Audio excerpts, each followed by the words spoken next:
Stepping outside for a breath of fresh air can get your blood pumping and pep up your brain. Walking around the block, there's nothing wrong with that. You've got to get a start.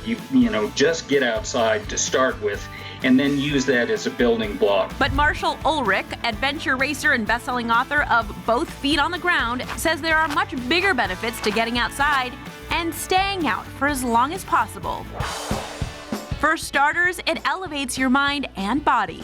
I think what happens is when I get out into nature, it really quiets my mind. And you need to allow yourself to do that, to just kind of come to peace with yourself. He emphasizes that you shouldn't rush the experience. Yes! And don't focus on the finish line. New record. I have this tendency to want to push myself and get to the top as quickly as I can. And that's one of the qualities that I'm not that proud of.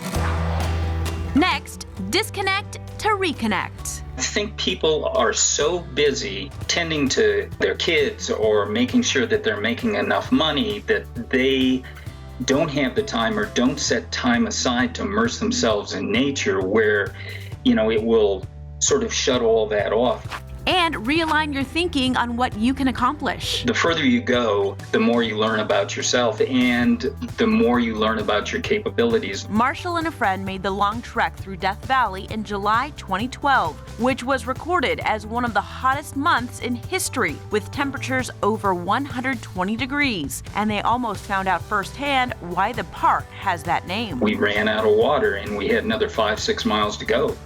I didn't know if I was going to make it. I can remember just lying down, and it would have been so much easier to say, this is it. I'm just giving up. And instead of that, you have to remind yourself about those things that you prioritize, such as family and so on. So they got up, dug deep, and pressed on. It takes something to keep going when you don't think that you can anymore.